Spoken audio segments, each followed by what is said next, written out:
اللہ کا شکر ہے ہمارے ساتھ کے پلے پڑے قبروں میں چلے گئے، ہماری سانسیں باقی ہیں، اور وقت ایک بہت بڑا قیمتی سرمایہ ہے۔ تو یہ نیا سال اللہ نے ہمیں دیا ہے، ہم اس کی قدر کریں، ہم اس کی قدر کریں، ہم اس کے اندر کچھ نیکیاں بھر لیں۔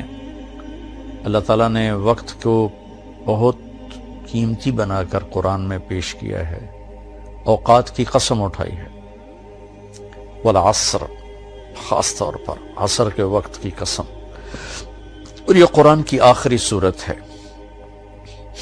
اس کے بعد قسم کوئی نہیں، اور قرآن بھی ختم ہو رہا ہے۔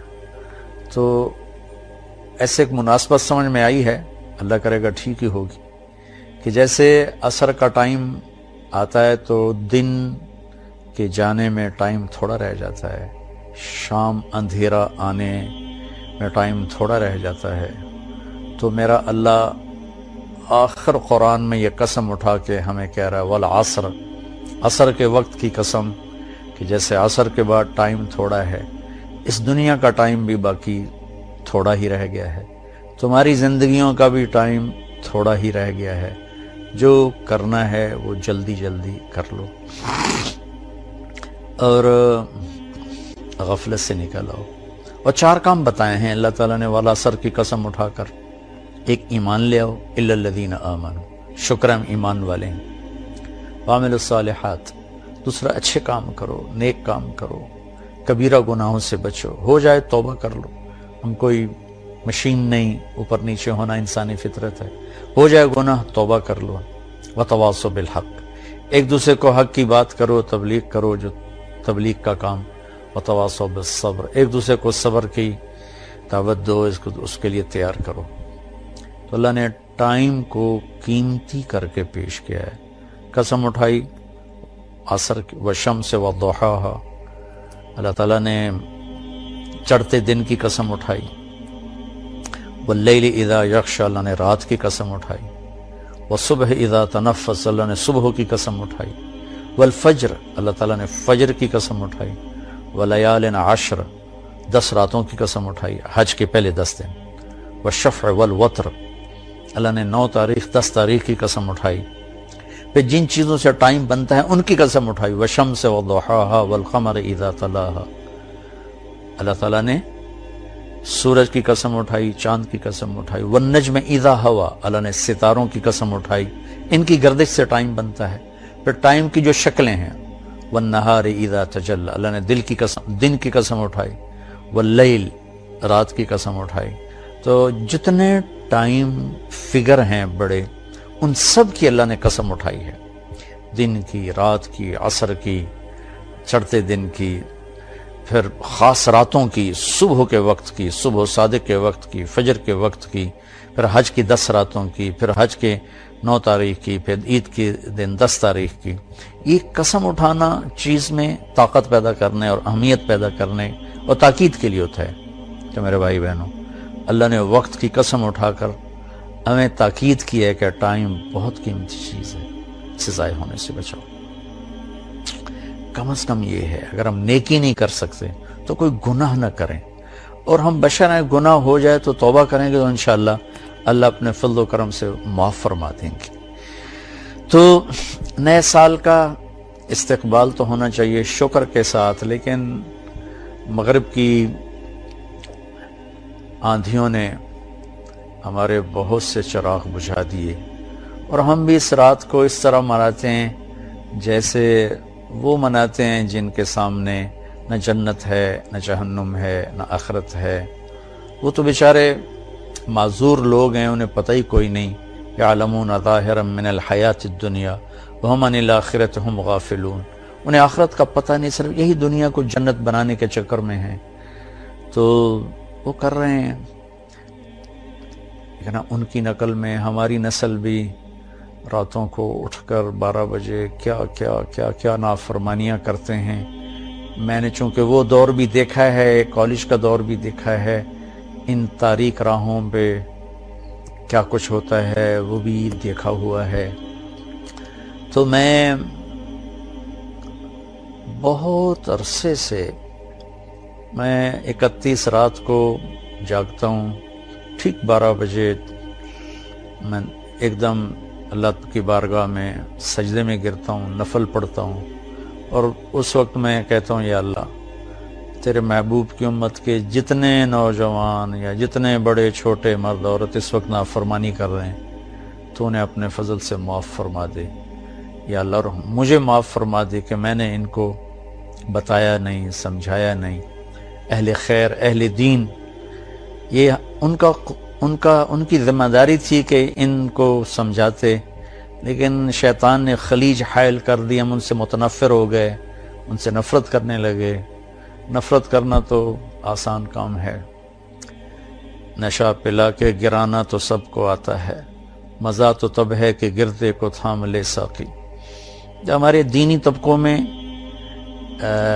جو غفلت میں پڑے ہوئے لوگوں سے نفرت پیدا ہو گئی ہے، اور جو کچھ دین سے زیادہ دور لوگ ہیں ان کے دلوں میں دینداروں کی حقارت اور نفرت پیدا ہو گئی۔ یہ دونوں ایک طرف چلے گئے ہیں، دو کناروں پر چلے گئے ہیں۔ بھائی نیا سال ہے، جو لوگ میری بات سن رہے ہیں یقیناً سارے تو نہیں سنیں گے اور سارے پسند بھی نہیں کریں گے، لیکن جنہیں اچھی لگے ان کی خدمت میں گزارش کرتا ہوں کہ آئیے ہم اس نئے سال کو اسی طرح معصوم رکھیں جیسے اللہ نے معصوم ہماری گود میں اسے ڈال دیا ہے۔ ہم اس میں آپس کی نفرت سے بچیں، فرقہ واریت سے بچیں، دھوکے سے، فراڈ سے بچیں، جھوٹ سے بچیں، ظلم و ستم سے بچیں، چوری ڈاکے، زنا، شراب، جوئے سے بچیں، رشوت سے بچیں، سود سے بچیں، کھوٹ سے بچیں، ماں باپ کی نافرمانی سے بچیں، رشتہ داروں کے ساتھ لڑائی جھگڑوں سے بچیں، آپس کی لڑائیاں ختم کریں، کسی سے ناراض ہیں صلح کر لیں، کسی سے نفرت ہے اپنے دل کو دھو لیں، صاف کر لیں، کسی کا بغض ہے صاف کر دیں، کسی نے زیادتی کی ہے معاف کر دیں، ہمارا اللہ بھی ہمیں معاف کرے گا۔ کسی طرح بھی نفرت روا نہیں ہے۔ میں بڑے منت سے ہاتھ جوڑ کے ان خطیبوں سے کہتا ہوں جنہوں نے صبح سے شام تک صرف فرقہ واریت کو ہی کہ پھیلانے کو ہی دین سمجھا ہوا ہے، اور کبھی کسی کو کافر بناتے ہیں، کبھی کسی کو کافر بناتے ہیں۔ اللہ کے واسطے اور بھی دکھ ہیں زمانے میں محبت کے سوا، راحتیں اور بھی ہیں وصل کی راحت کے سوا۔ دین کے اتنے مضامین ہیں بیان کرنے کو، لوگوں کو مثبت بات بتائیں، لوگوں کو پازیٹو بات بتائیں، یہ کافر وہ کافر، اس سے نفرت کرو اس سے نفرت کرو۔ میری تو منت ہی ہے، نہ کارخانے میں طوطی کی کون سنتا ہے، اس بھڑکتی آگ پہ پانی ڈالنا میرے بس میں تو ہے نہیں، لیکن میں اللہ چاہے گا تو کر دے گا۔ تو لیکن جو ہماری نوجوان نسل ہے ان سے تو میں ضرور کہوں گا کہ بچوں مسلمان بن کے چلو، امت بن کے چلو۔ تم کسی سے متاثر ہو، تم کسی عقیدے پر ہو، تم کسی نہج مسلک مذہب پر ہو، اس پہ باقی رہو، لیکن اوروں کو جگہ دو، اللہ کے واسطے جگہ دو۔ صرف ہم ہی مسلمان ہیں، باقی سب کافر ہیں۔ ان چیزوں سے واپس آ جاؤ، اس میں تمہیں تباہی کے سوا کچھ بھی نہیں ملے گا۔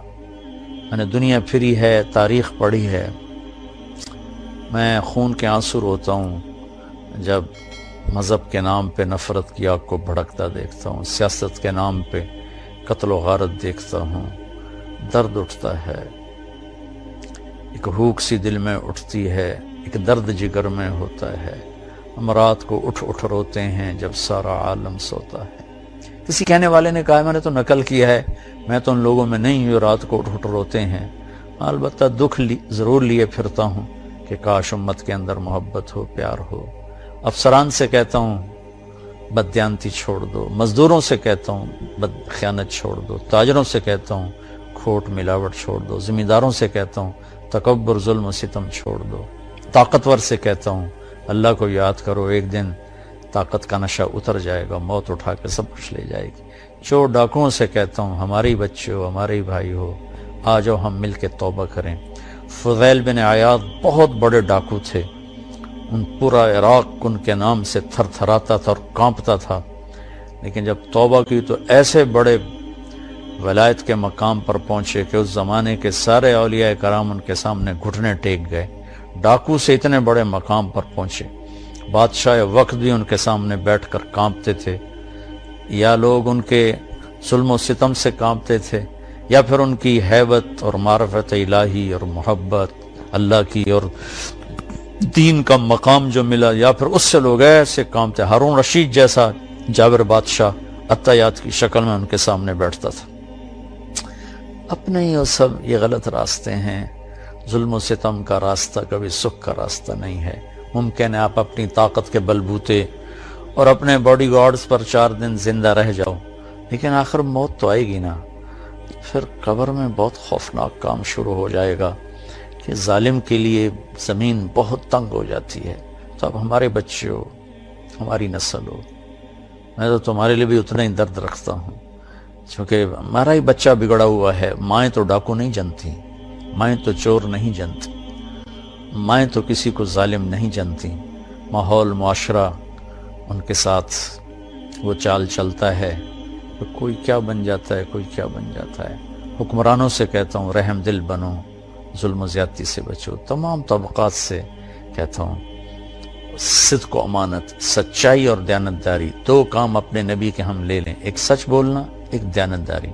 ایک ہم جھوٹ نہ بولیں، ایک ہم دھوکہ نہ دیں، تمہارا سارا ملک جنت کا ٹکڑا بن جائے گا۔ بجلیوں کے بہتر ہونا بھی ہماری ضرورت ہے، اور چیزوں کا سستا ہونا بھی ہماری ضرورت ہے، لیکن اس سب سے زیادہ ضرورت ہے کہ ہمارے دیش میں سچائی ہو اور دیانتداری ہو۔ کھوٹ ملاوٹ کرنے والوں سے کہتا ہوں اللہ کے واسطے یہ ظلم و ستم نہ ڈھاؤ، اس کا بہت بڑا وبال دیکھنا پڑے گا۔ اور حکومت سے تعاون کریں، حکومت ہمارے ساتھ تعاون کرے، ہم حکمران ناجائز ٹیکس نہ لگائیں جس سے لوگوں کی کمر ٹوٹ جائے۔ تاجروں سے کہتا ہوں ٹیکس بچانے کے لیے چوری نہ کرو، جھوٹ نہ بولو، 2 رجسٹر نہ بناؤ، حکومت کو ٹیکس پورا دو۔ مجھے یقین ہے یہ صدقے کا ثواب لکھا جائے گا، اور میں نہیں سمجھتا ہوں کہ ٹیکس چورانا جائز ہے۔ اگر آپ کو فتویٰ دیتا ہے ٹھیک ہے، میرے سر ماتھے پر اختلاف رائے ہے، لیکن میری رائے میں ٹیکس بچانے کے لیے جھوٹ بولنا یہ اتنا ہی جھوٹ ہے جتنا کسی اور چیز کے لیے جھوٹ بولنا ہے۔ تو چند پیسوں کے لیے جھوٹ نہ بولیں، اپنی حکومت کی مدد کریں، ہم ان کو دیں۔ حکمرانوں سے کہتے ہیں ایسا ظالم ٹیکس نہ لگائیں کہ لوگ جھوٹ بولنے پر مجبور ہو جائیں اور ان کی کمر ٹوٹ جائے۔ تو اللہ تعالیٰ ہمارا یہ سال خیر و برکت کا بنا دے، اچھا بنا دے، ایک دوسرے سے پیار محبت کی فضا قائم کریں۔ عبادات میں نماز بالکل نہ چھوڑیں، کہ نماز کا چھوڑنا اگر کہیں بھی گنجائش ہوتی تو حسین عالی مقام کربلا کے مقام پر ان کو حق بنتا تھا کہ وہ ظہر کی نماز چھوڑ دیتے، لیکن انہوں نے زیر خنجر تلواروں کے سائے میں اپنے خون سے وضو کر کے، کربلا کی مٹی سے تیمم کر کے، سجدوں میں سر رکھ کے جان دے کر یہ پیغام دیا کہ اگر اہل البیت آل الرسول کربلا کی تپتی ریت پر سجدہ کر سکتے ہیں تو تم ٹھنڈی چھاؤں میں کیوں سجدوں سے بے نیاز ہو گئے ہو۔ ہمارے دیہاتی کہتے اللہ آپ پہ بشکیسی، اللہ آپ پہ بشکیسی۔ یہ بہت خطرے کی بات ہے بھائیو۔ نماز نہیں چھوڑی گئی کربلا میں بھی، تو آج کیسے چھوڑی جا سکتی ہے؟ یہ میرا پیغام ہے۔ اللہ تعالیٰ مجھے، آپ کو، سب کو اپنے دین کی، دنیا کی، اس ملک کی حفاظت کے لیے استعمال فرمائے اور ہم سے راضی ہو جائے۔ السلام علیکم ورحمۃ اللہ۔